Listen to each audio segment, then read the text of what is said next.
Hello tout le monde, aujourd'hui je vous fais un épisode un peu spécial puisque je vais vous raconter mon aventure Compostelle, là où j'ai marché pendant 10 jours. Alors je vous raconte tout, ma préparation, mon aventure, mon ressenti quelques semaines après. Donc restez connectés, je vous raconte tout ça. Non mais moi je me fais refaire les seins direct hein. 30 ans c'est vieux ou pas? Je pense que j'aurais pu faire The Voice. Non, la famille c'est important. Je suis mariée, j'avais 21 ans. C'était pas du tout le même genre de jeunesse. Alors, comme je vous le disais, j'avais un peu envie de faire un épisode pour vous raconter à la fois ma préparation, ce que j'en ai fait, combien de temps avant, comment j'ai préparé mon sac, et puis mon aventure en tant que telle et mon ressenti aussi quelques semaines après, parce qu'il y a pas mal de choses à raconter. J'ai un peu tardé à faire cet épisode au début, je voulais le faire vraiment juste après, mais je pense que c'était pas mal d'avoir quelques semaines entre les deux, puisque ça me permet aussi de digérer un peu cette aventure qui était vraiment géniale. Et puis, pour vous donner un peu toutes les infos, donc je suis partie pendant 10 jours et je suis partie du Puy et j'ai marché jusqu'à Conques. J'ai fait, je crois, à peu près 9 étapes pendant mon parcours, donc j'ai dormi à 9 endroits différents. Moi, j'ai pris le parti de faire tout mon parcours moi-même. Alors en m'aidant, hein, il y a des guides sur Internet. Évidemment, je me suis aidée de ChatGPT, mais qui m'a d'ailleurs fait une belle erreur, puisqu'il y a un moment, j'ai dû changer de jour. Enfin, j'ai dû changer d'étape et du coup, il m'a mis un autre village puisque le premier village que j'avais sélectionné, je pouvais pas, j'avais pas d'endroit où dormir, donc il m'a sélectionné un village d'après, mais il a oublié de me mettre le nombre de kilomètres. Donc j'ai une journée de 35 kilomètres et je reviendrai sur ça, mais qui est beaucoup trop. Après, il y en a plein qui le font, qui n'ont pas de problème, mais ça peut vraiment te casser les jambes et surtout te faire vraiment les pieds. Enfin, moi, ça m'a explosé les pieds et après, ça peut te flinguer tout ton séjour. Donc voilà, c'est pas des sprints, hein, c'est tes journées, ça doit vraiment être des marathons, donc il faut y aller tout doux. Mais voilà, je reviendrai dessus après.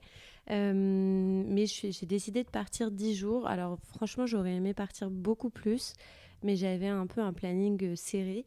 Donc 10 jours, c'était déjà beaucoup. Je quittais le mariage de mon frère pour ensuite j'enchaînais direct avec Compostelle pour ne pas repasser par chez moi et aller direct à un week-end de copains. Donc vraiment, j'avais un timing très serré, je n'avais pas le droit à l'erreur, ce qui m'a mis un bon challenge aussi pendant mon parcours, mais c'était super chouette. Alors, je vais revenir sur ma préparation. En gros, sur 10 jours, c'est, je pense, encore très différent de si vous souhaitez marcher 15, un mois, 15 jours ou un mois, c'est vraiment, ou 5 jours. C'est pas du tout la même marche. Moi, c'est vrai que 10 jours, c'était déjà pas mal. Il y a des agences qui vous permettent d'organiser votre séjour, vous disent combien de temps vous voulez marcher, partir, si vous voulez quelque chose de plutôt sportif, plutôt détendu. Donc, il y a des agences vraiment qui vous font tout votre voyage de façon sur mesure. Pour moi, c'était vraiment important de sélectionner chaque étape, de sélectionner les endroits où je voulais dormir.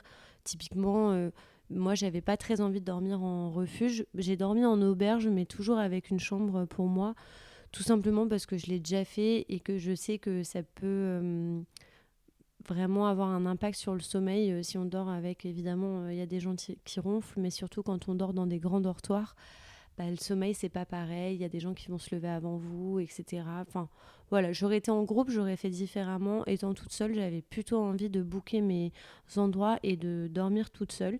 Donc, pour ça aussi, j'ai booké en amont tous mes steps où je m'arrêtais. Pareil, ça, il y a plein de gens qui ne le font pas du tout. On recommande en général de réserver 48 heures à l'avance. Donc pendant votre séjour, je sais pas, vous marchez le lundi, bah, vous vous appelez sur l'heure du déjeuner pour réserver votre logement du mercredi soir par exemple, ou même du mardi soir si vous n'êtes pas dans la période haute. Mais j'ai vu beaucoup de gens qui pendant leur séjour étaient tout le temps sur leur téléphone à chercher des lieux, etc. Bon, il y a d'autres gens qui étaient beaucoup plus libres aussi, qui étaient en mode backpack avec des sacs de couchage, etc. Pourquoi pas, ça laisse vraiment une liberté. Par contre, le contre, bah, c'est vraiment le poids du sac. Moi, j'avais déjà un sac de 6-7 kilos qui était un peu au-dessus de mon poids. On dit que normalement, votre sac, il doit faire 10% de votre poids. Moi, j'étais un peu au-dessus et franchement, je l'ai senti. surtout quand alors on a de l'eau, on part le matin, on a 2 kilos d'eau, plus le déjeuner et tout. Enfin, ça peut vraiment avoir un impact. Donc le moins on a, le mieux c'est. Et je vous redirai ce que j'ai mis dans mon sac qui était important. Donc première chose, moi j'avais décidé de choisir mes logements en amont parce que j'étais très short sur le temps et aussi parce que je voulais dormir seule. Mais encore une fois, on peut très bien se laisser aller et aussi ça peut coûter beaucoup moins cher de dormir dans des refuges, etc. Bon, moi, c'était un peu mes vacances. Donc, sur le budget, c'était un peu là où je me faisais plaisir. Sachant que parfois, il y a quand même la demi-pension comprise ou le petit-déj. Donc voilà, on fait avec. Sur le sac, moi, j'avais un sac à dos et j'ai pris pas mal de choses importantes. Alors, je faisais mes machines tous les soirs. J'avais en fait 3 t-shirts, 3 culottes, 2 shorts et une petite tenue pour le soir. Donc, j'avais un petit leggings en coton très léger, un t-shirt propre que je gardais juste pour le soir. Et vraiment, c'était parfait. Ça m'allait très bien. La seule chose que je regrette et que je recommanderais vraiment à l'avenir, c'est d'avoir des tenues longues. Pourquoi ? Parce qu'en fait, on se dit que c'est l'été. Alors moi, j'ai marché en début de juillet, donc voilà, c'était l'été, en plus, pleine période de canicule. Mais en fait, là, il y a 2 choses. La première, c'est le soleil. On se dit qu'on a envie de porter du court pour pas avoir chaud, mais en fait, le soleil, quand on passe 8-10 heures à marcher, le soleil, même si on a la meilleure crème solaire du monde, hein, ça brûle et il fait chaud et parfois on ne supporte plus. Et franchement, avoir des habits longs, même très légers, ça peut faire une différence, vraiment. Bon, on n'est pas en plein milieu du désert non plus. Parfois, on marche dans la forêt, donc ça aide, mais quand même. Et l'autre chose surtout, c'est que j'ai eu une petite une petite mésaventure, c'est qu'en fait, il y a eu des moments où je me suis, 2 fois, je me suis allongée dans l'herbe parce que fatiguée, parce que j'avais envie de déjeuner. Vraiment, la première fois, je me suis juste posée dans l'herbe pour mon déjeuner et en fait, j'ai fait une allergie à l'herbe. Bon, on pense que c'est ça, on ne sait toujours pas, mais on pense que c'est ça. Et vraiment, j'avais des plaques sur les mollets, un peu comme je sais pas, de l'urticaire ou de l'eczéma. J'avais jamais eu ça de ma vie. Et là, j'ai eu ça et c'était même pas des orties ou quoi, hein, c'était vraiment des plaques. Et donc ça, en plus, après au soleil, ça peut être très gênant. Heureusement, moi, j'ai pas eu trop mal. Mais vraiment, encore une fois, j'ai bien regretté de ne pas avoir des tenues longues. Voilà, il faut surtout ne pas prévoir plus. Alors, j'avais un kawaii aussi, bien sûr, parce qu'on ne sait jamais. J'avais 2 paires de chaussures hyper importants. J'avais une paire de chaussures ouvertes que j'avais plutôt prévue pour le soir, mais en fait, qui m'a sauvé la vie au début, et ma paire de chaussures de randonnée. En fait, ça, c'est pareil. Il faut savoir que selon la période à laquelle on marche, que ce soit fin de l'été, début de l'automne, que ce soit au moment du printemps ou en plein été, les chaussures que vous allez choisir vont être hyper importantes selon la période à laquelle vous partez. Pourquoi ? Parce que si vous prenez des grosses chaussures de rando avec des semelles très épaisses ou vous mettez des grosses chaussettes, etc., bah, c'est génial, mais en fait, votre pied va exploser de chaleur, littéralement. Donc, vous avez les pieds qui gonflent, vous avez très chaud et c'est hyper désagréable. Et moi, j'ai vraiment vu les gens très habitués à la randonnée, etc. Qu'est-ce qu'ils ont en plein été ? En fait, ils ont ces chaussures qui sont très, très moches, qui sont des chaussures de marche ouvertes. Et vraiment, même avec des chaussettes, bon, bah voilà, évidemment, on dit adieu au style, mais on s'en fout. Et c'était beaucoup plus agréable. Et moi, j'avais des petites chaussures comme ça, qui n'étaient pas assez épaisses, mais qui m'ont permis quand même de marcher un peu avec. Et ça m'a aéré le pied, en fait, quand j'avais mes ampoules, etc. Ça a tout changé. D'ailleurs, j'ai vu plusieurs personnes changer de chaussures comme ça au cours du séjour. Alors ça, c'était vraiment le sujet de toute la randonnée. À chaque fois qu'on croisait des gens, etc., c'est comment vont tes pieds ? Parce que les premiers jours, en fait, vos pieds, ils vont prendre hyper cher. Donc, c'est pas une rumeur, hein, c'est vrai. Et c'est un peu dommage. Et c'est pour ça que c'est bien de l'anticiper parce que ça aussi, ça peut vraiment vous flinguer un peu votre séjour. Parce que si chaque pas est une souffrance, il faut imaginer pendant 10 heures et ça en répétition sur plusieurs jours. Enfin, vraiment, ça peut être un cauchemar. Donc 2 paires de chaussures hyper importantes et surtout des chaussures dans lesquelles vous vous sentez bien, que vous avez faites, c'est une évidence, mais surtout des chaussettes habituées à la saison. Si vous marchez en avril et qu'il fait encore froid, surtout si vous montez sur le le plateau d'Aubrac, etc., bah forcément, vous allez avoir besoin de chaussures un peu plus épaisses, dans lesquelles vous pouvez marcher dans la boue, etc. Si vous êtes en plein été, franchement, prenez des chaussures à semelles épaisses, mais ouvertes au maximum. Voilà, donc 2 paires de chaussures. Moi, j'avais une trousse de toilette ridicule. J'avais un tout petit shampoing. Je me faisais des tresses pour éviter d'avoir des nœuds. Mais voilà, c'est la vie du pèlerin. On se lave tous les jours.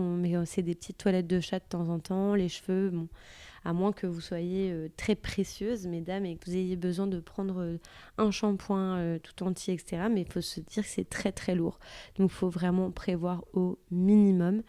Et alors moi, j'avais embarqué parce que j'avais l'habitude pendant mes courses, quand je fais des runs, etc., d'avoir du beurre de karité. Donc c'est vraiment une pâte hydratante. Donc souvent, c'est vendu sous forme de pot. Je crois que la marque la plus connue, c'est Cattier.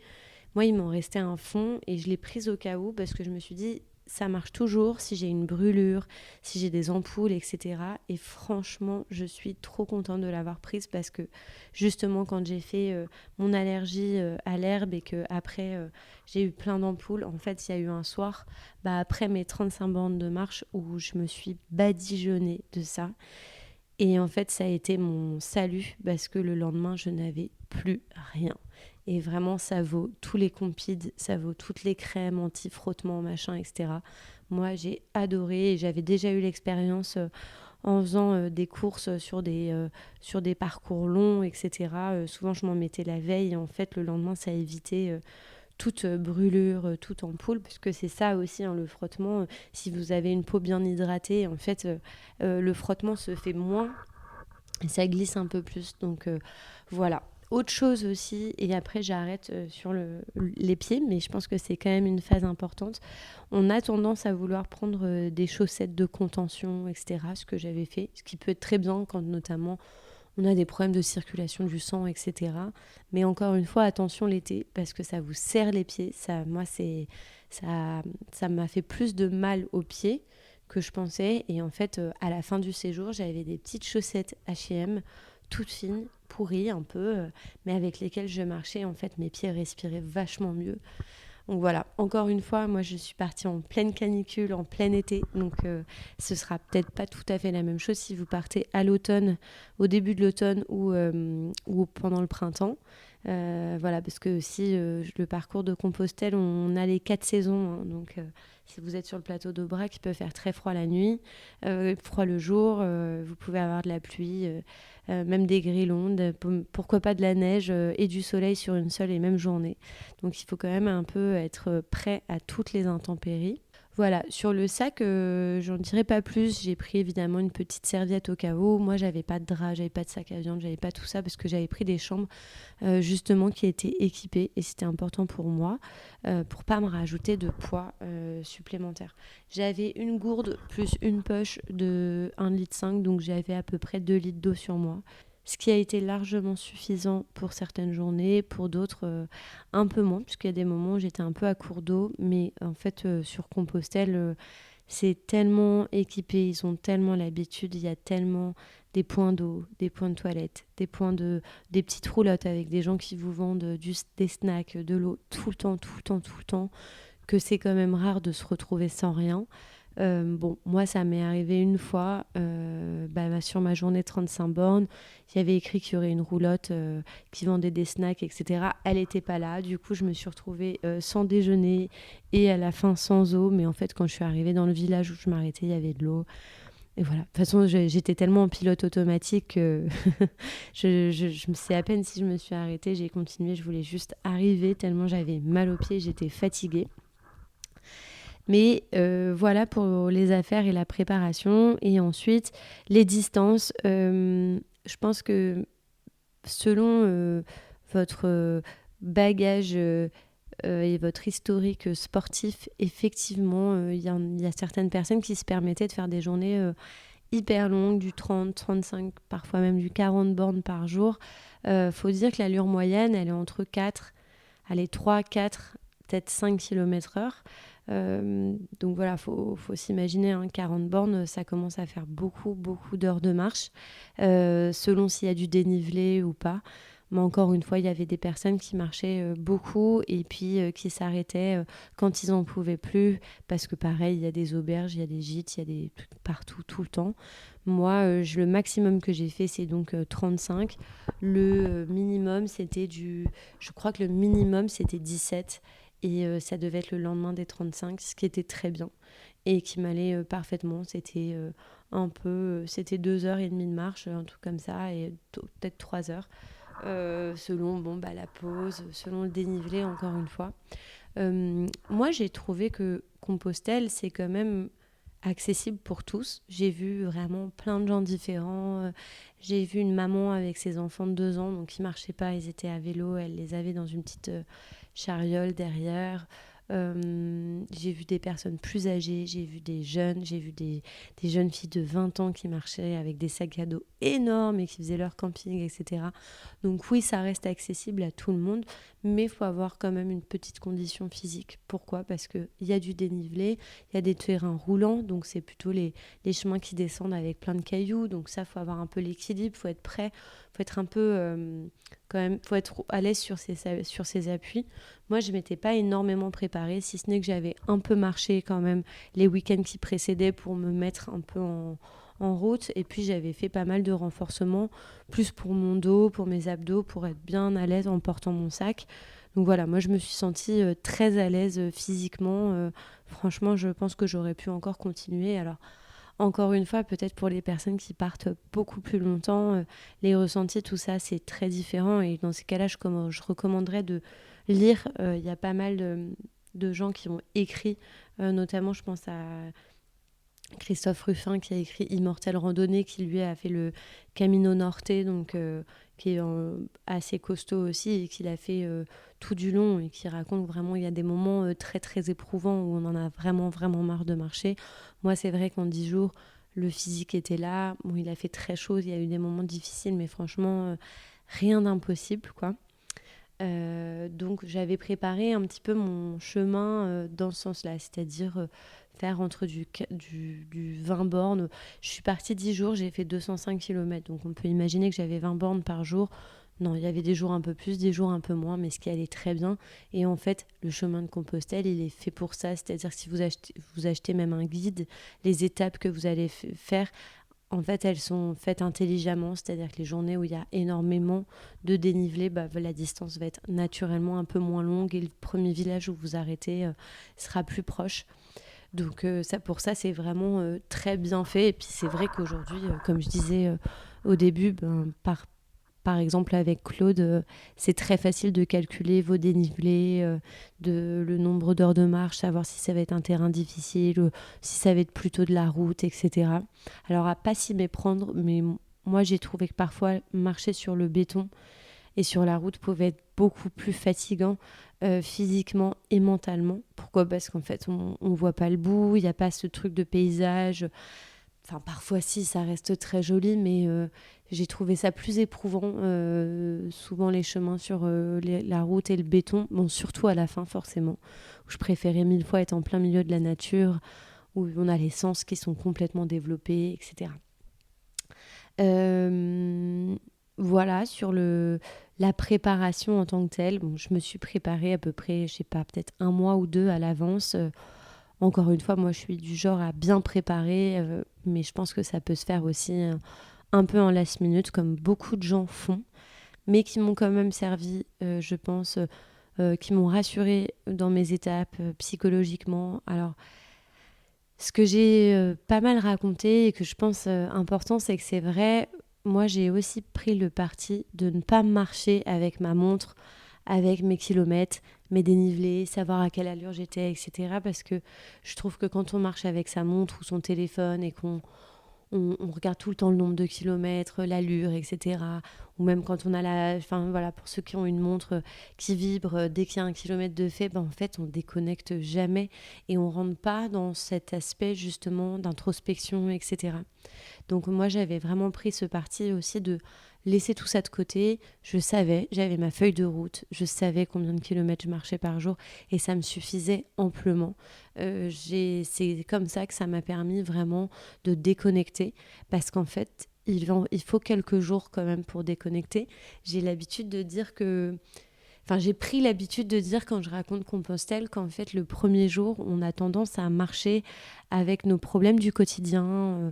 On peut être encore un peu dans le boulot, je sais pas, voilà, dans son quotidien, et dire ah zut, j'ai pas fait ci, j'ai pas fait ça, ah fallait que j'appelle un tel, etc. Voilà, c'est les premiers, deuxième jours. Et puis après, le deuxième, troisième jour, on est plutôt dans les douleurs. Donc, on va être dans son problème vraiment physique. On a mal au dos, on a mal aux pieds.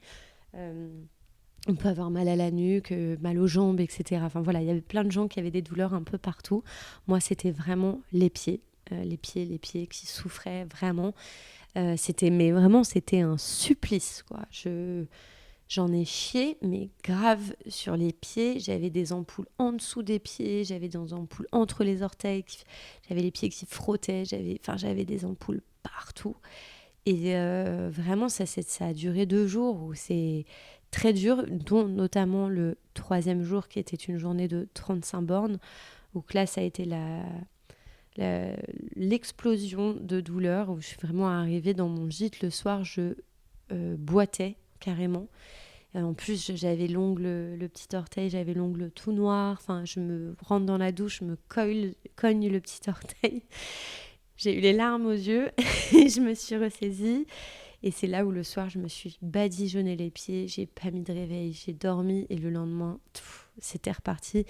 Et là, le 3e, 4e jour, c'est là où on commence à marcher et à rentrer dans cette forme d'introspection et en fait, on va à l'essentiel. Et je pense que c'est à ce moment-là que j'ai vraiment compris un petit peu ce que c'était qu'un pèlerinage, c'est qu'il y a une forme de purge un peu, où tout d'un coup, tout nous abandonne, tout nous glisse un peu dessus. Et ce qu'on recherche, c'est l'essentiel, c'est-à-dire marcher, boire, manger, dormir.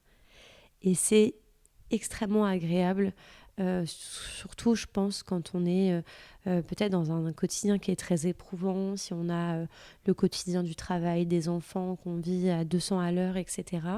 Bah, vraiment, c'est cette forme de marcher à un rythme qui est naturel, c'est un rythme humain, c'est-à-dire que c'est de la marche. Donc on n'est pas sur de la course, on n'est pas sur du vélo, on est sur de la marche. Et voilà, on se tourne vers l'essentiel. On va d'un point A à un point B. On réfléchit à boire, à manger, à dormir. Et c'est vraiment extraordinaire parce que dit comme ça fait un peu... Je sais pas, faut peut-être le vivre pour le comprendre, mais moi j'ai adoré cette sensation et ça laisse aussi une place immense du coup à la contemplation et à l'introspection. La contemplation parce qu'on va avoir des paysages extraordinaires, on va s'arrêter. Moi j'ai adoré aussi voir mes sens se développer quand on est en plein milieu de la forêt et de la nature pendant plusieurs jours. En fait, on va par exemple avoir l'ouïe, l'odorat qui se développe énormément et ça j'ai trouvé ça génial. Marcher en pleine forêt aussi, ça redonne je trouve vachement d'humilité, de rappeler qu'on est qu'un petit humain face aux autres animaux. Alors surtout quand on traverse le Gévaudan, donc qui était à peu près au milieu de mon voyage. Et ça c'est génial parce que pour la petite histoire, la bête du Gévaudan, je crois que c'était sous Louis XV, si je dis pas de bêtises, ce sera peut-être à vérifier. Et donc c'est l'histoire d'une bête qui tuait des bergères dans les champs, etc. Ils ont mis plusieurs mois, voire années à trouver cette bête et on n'a jamais su si c'était un loup ou une autre bête. Donc voilà, c'est toute l'histoire du Gévaudan et dans cette région-là, en fait, il y a des loups aussi. Donc il y avait des matins où je partais très tôt et il y avait écrit par terre « Vive les loups » parce que ça divise beaucoup les gens de la région, entre les gens qui veulent qu'il y ait des loups, qu'on revienne un peu aux bases et à la nature. Et puis il va y avoir tous les gens, les agriculteurs qui ont leurs moutons, leurs bêtes, etc. Voilà, qui ont très peur. Et puis certains disent que... Enfin, c'est pas qu'ils disent, c'est qu'aussi on voit dans les infos que tu as des animaux qui ont été tués par les loups. Bon, voilà, c'est un peu controversé, évidemment. Moi, de mon petit regard parisien et de mon petit passage, je n'ai pas forcément de conviction là-dessus. Mais en tout cas, bien me rappeler cette humilité, c'était très intéressant. Et vraiment sur l'introspection aussi, euh, c'est marrant parce que je pourrais pas dire à quoi j'ai pensé. Je pensais d'ailleurs être hyper créative, développer plein de choses, travailler en fait en quelque sorte pendant ma marche. Bah, pas du tout. Je pensais à rien et en fait, je sais pas comment dire, mais c'était hyper agréable. Je sais pas, je pensais peut-être à mon quotidien, à ce que j'allais manger. Alors parfois, oui, le matin, on se dit, oh, j'ai tant de marche, qu'on est un peu fatigué. Puis quand on arrive au bout, on se dit, oh, trop bien, je vais faire ça en arrivant. Voilà, mais c'est très léger, quoi. Et puis surtout, c'est très fluide. Et ça, j'ai vraiment adoré. Évidemment, aussi, il y a toute la partie rencontre. Déjà, pour la petite histoire, j'ai peut-être oublié de le rappeler, mais Compostelle, évidemment, il y a toute la dimension religieuse. Hein. Saint Jacques, qu'on appelait d'ailleurs Saint Jacques le Majeur, c'était un des apôtres du Christ qui aurait prêché en Espagne avant de retourner à Jérusalem. Et c'est là, à Jérusalem, qu'elle a été martyrisée sur ordre d'Hérode Agrippa. Bon, je l'ai sous les yeux, hein, c'est pour ça que je m'en souviens. Et la légende, c'est qu'en fait, l'apôtre Saint Jacques, il a prêché l'évangile en Espagne au 7e siècle. Et en fait, ses disciples, ils ont ramené son corps, donc après qu'il a été martyrisé, en bateau jusqu'en Galice pour l'y enterrer. Et c'est qu'au 9e siècle, que la tombe de l'apôtre a été découverte. On raconte qu'elle a été découverte par un ermite et qui aurait retrouvé son tombeau guidé par un chant d'étoiles et qui donnerait son nom au lieu qu'on appelle Compostelle, mais qui viendrait de Campus Stellae, c'est le chant de l'étoile. Donc voilà, et du coup après, donc en Galice, il y a le roi des Asturies qui a fait construire une église dessus, et le bouche à oreille chrétien a fait que c'est devenu un pèlerinage et l'une des 3 grandes destinations avec Jérusalem et Rome. C'était d'ailleurs considéré au XIIe siècle comme la Jérusalem d'Europe. Donc voilà, et après ça, il y a des routes entières qui se sont structurées en fait pour Compostelle. Donc Compostelle a une dimension effectivement très religieuse, très chrétienne. On croise énormément de chapelles. Moi, j'ai croisé beaucoup de croyants. J'ai fait la messe le matin du Puy-en-Velay qui est assez folle, hein, parce qu'il y a des gens qui viennent du monde entier. D'ailleurs, c'était sympa parce que le prêtre passait le micro pour faire parler les gens, pour qu'ils disent leur nationalité, d'où ils venaient. Et il y avait des gens qui venaient du Japon, du Canada, enfin voilà, un peu de partout. Et franchement, ça donne une dimension qui est très chouette.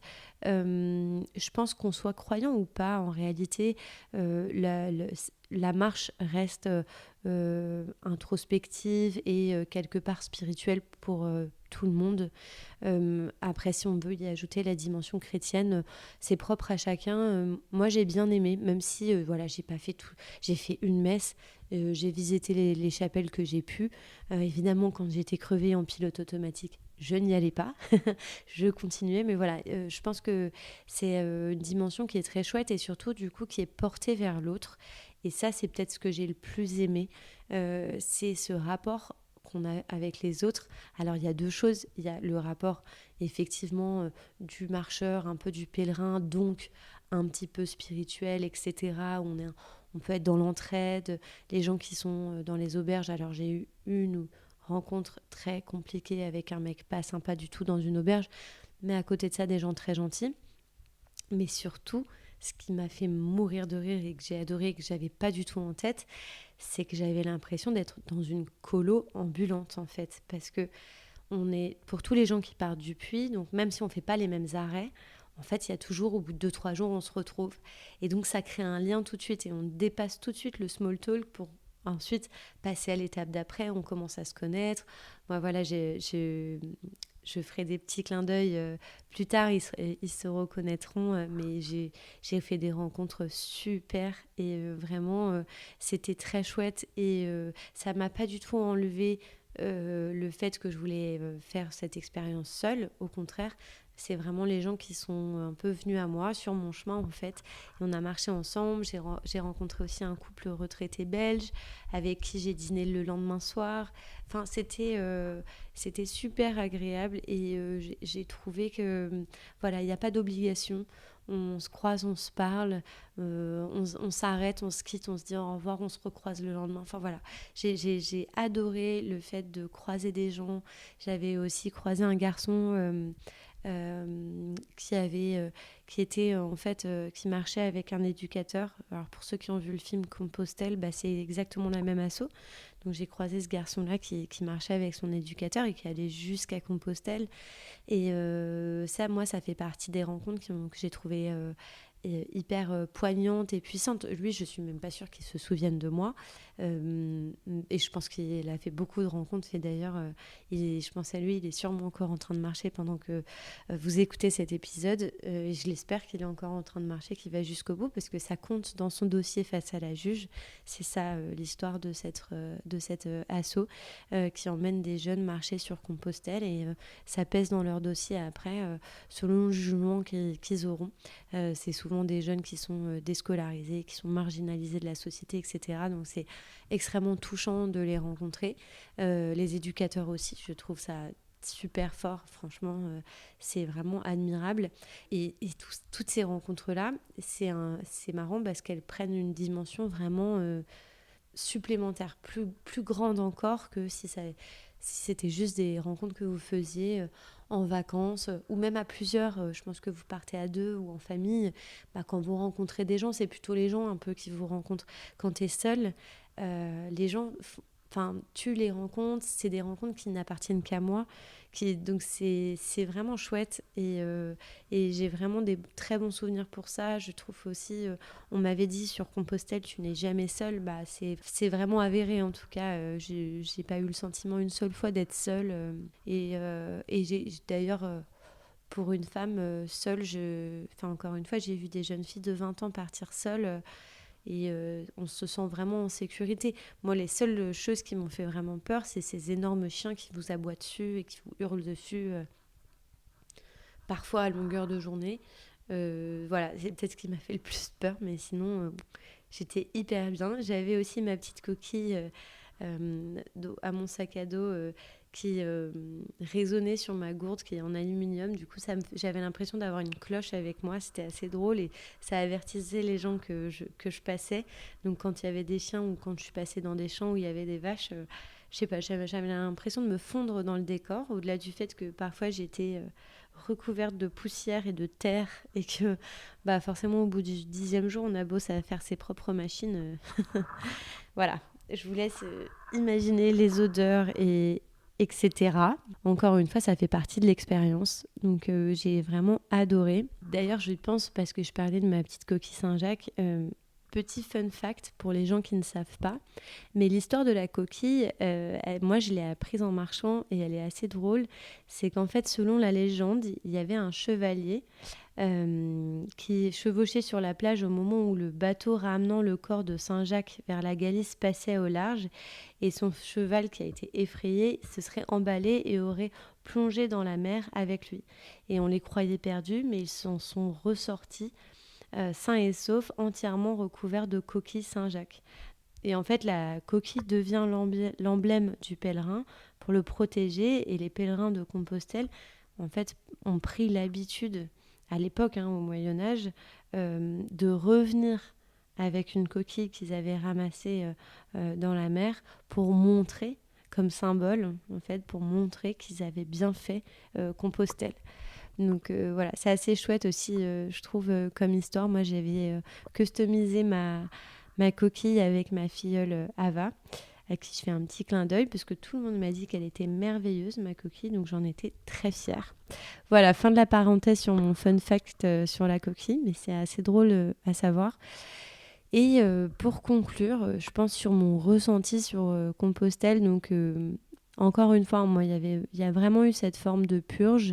J'avais déjà fait une partie du chemin de Stevenson, j'avais déjà fait quelques randonnées, mais jamais j'étais partie aussi longtemps et seule. Et vraiment, je recommande d'abord de partir longtemps, parce que parfois 3-4 jours, c'est pas suffisant. En fait, souvent, on va être dans la performance, on va être dans marcher vite, etc. Mais en fait, au bout de quelques jours, on est vraiment dans la contemplation et cette espèce de lâcher-prise qui porte vraiment cette forme de purge, hein, je reprends le terme. Alors, peut-être plus associé à la dimension pèlerine que marcheur, mais voilà, moi j'ai adoré. Et puis alors les paysages, voilà, j'ai traversé plusieurs régions, l'Aveyron, enfin je suis partie j'ai fait 200 km, hein, donc voilà, c'était extraordinaire de voir les différents paysages, de sentir l'odeur des pins plus je me rapprochais du sud. Donc je trouve ça assez beau. Je pense qu'on c'est assez sous-coté en France, les différents paysages, tous ces villages qui sont très inaccessibles, et donc ces villages qui restent assis sur le temps, la gentillesse des gens, les rencontres qu'on peut faire. Et puis c'est aussi le dépassement de soi, vraiment, enfin mentalement on se dépasse, on avance, c'est un pas devant l'autre, pour reprendre les termes de Lali. Et voilà, on avance, on y va, et je pense que ça fait partie des expériences qui restent. J'ai peut-être oublié une dernière chose que j'avais mis dans mon sac à dos aussi, que je recommande, c'est de prendre un petit carnet avec un petit stylo, comme un journal de bord, parce que c'est vraiment l'aventure, et ça laisse une trace. Et puis bien noter le point auquel on s'arrête pour repartir de ce point-là et d'aller encore plus loin après. Voilà, je vous ai fait mon petit tunnel de Compostelle, et je me suis régalée à le faire, et j'espère que je vous ai donné envie. Et si vous avez envie de le faire, si ça vous intéresse, je vous mets tous les liens avec lesquels j'ai fait mes recherches dans la description. Allez, on se retrouve à la rentrée pour les nouveaux épisodes de 30 ans sinon rien.